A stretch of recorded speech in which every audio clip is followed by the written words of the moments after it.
Winter arrives quietly here, not with snow, but with light. The sun slips through old windows, touching the walls, waking the house before we do. I open the curtains and let the day in, slowly. So mornings are built from small rituals, warm hands, simple ingredients, sweetness without hurry. Yogurt, fruit, something soft, something nourishing. This is how we often begin the day, together.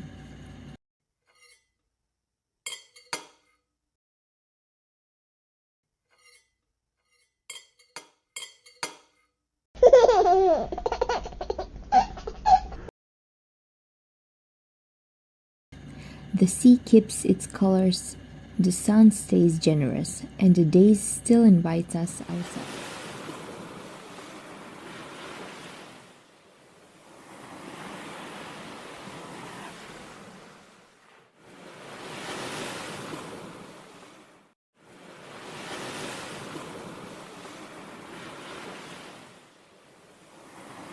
Life unfolding between the waves, laughter, and quiet moments we do not name.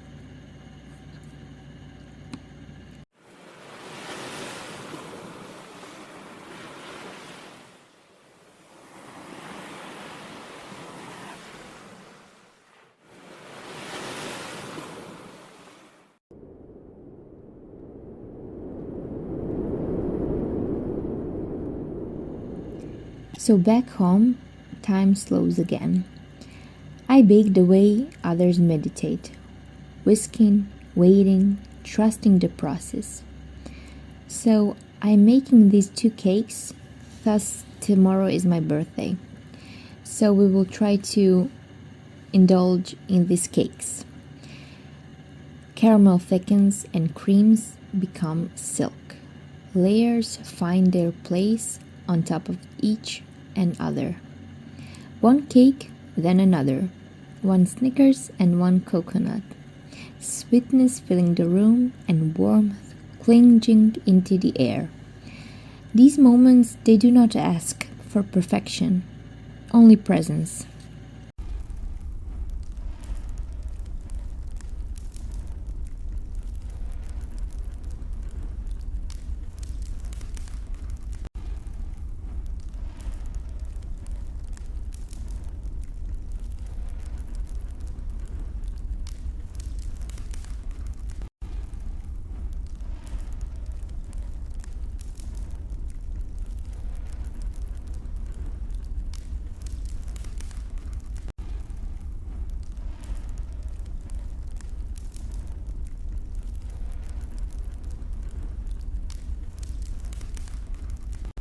Two cakes, 2 small celebrations, made at home, made with care.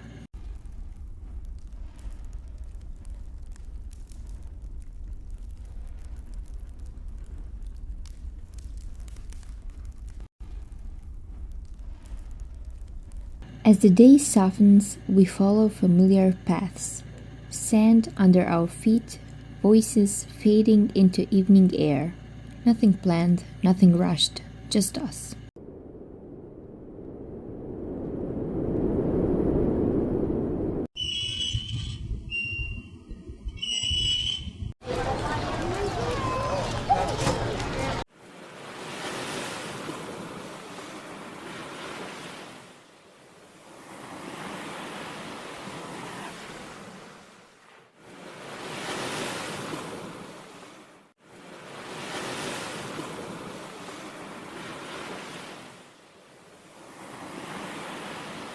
So I wanted to talk to you about wintering at home with small children. So I know it's a bit challenging to be at home with small children, especially if the temperatures are not quite as high or the weather conditions are not appropriate, such as rain and strong winds. But once I heard a saying that says to me, there is no such thing as bad weather, only bad clothes. and especially in winter that's true.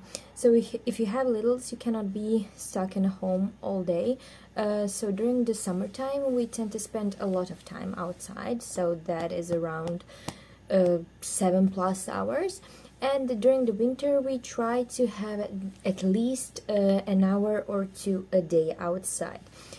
So usually during the morning after breakfast we tackle along and we go to the playground or to the beach or somewhere. So even when the strong winds are blowing, I tend to bundle up my kids, so jackets against the wind, and shoes appropriate for the weather and stuff like that, as well as when the rain is here. We always have like rain boots, and for the baby, of course, I have appropriate clothing, and for the for the stroller, and we just prepare for the weather, right? And then we get outside, so at least for an hour of fresh air. Next thing I would say, try to make home environment as cozy as possible. So set up a nice little craft area for the kids, right? Craft area for the kids where they can play, draw, read, paint, and stuff like that, and that will occupy pretty huge amount of time before or after nap time during the day. Also, what you can do is you can try to incorporate cooking with toddlers. I know that can be a bit challenging, but if you really have time and you really do not have an opportunity to go outside due to the fact that it's really pouring or the wind is really strong, which is not advisable for a small baby like that, so you can incorporate your kids into your kitchen in the way that they can help you cook, they can help you bake, so you can make some cakes and stuff like that, or they can help out with lunch or with dinner preparation or with anything you have to do or not have to do that day. So that is another thing. And next up, I would say read a lot of books.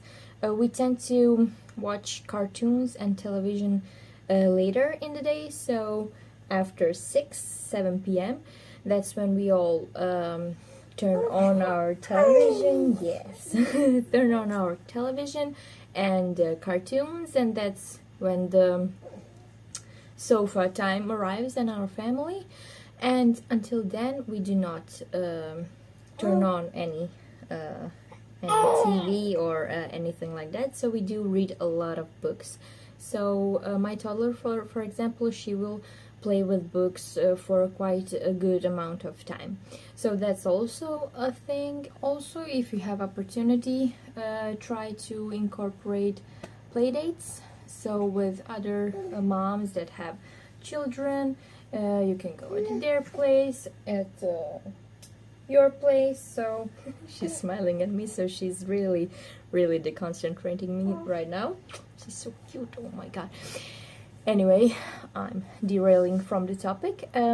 Also here in Mediterranean, the winters are not that harsh, so we do manage to get quite a good amount of time outside.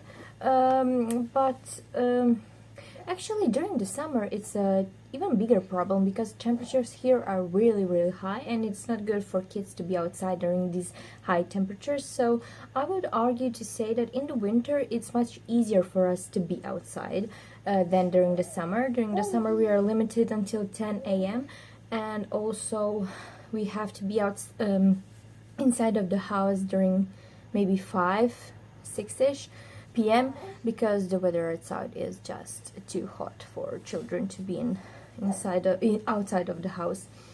So another thing I was trying to say is that you should incorporate your entire family into family time, playtime, and just go with the flow with everything around the house. I know this can be a bit challenging, but I mean, your children are really small just once, and these years are passing by so quickly and make sure to take advantage of every moment you have with them, because sooner than you know, they will be out with their friends and you will be inside of the house just bored.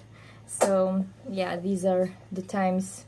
I often hear a lot of elderly people say that these are the times they would love to come back to if they have like a time machine. Yeah, so every time is a special time: winter, spring, autumn, summer. You just have to know how to use it and just go with the season. And yeah, that's it. The sea darkens, the light retreats, and the silence settles in. This is our coast, and this is our winter.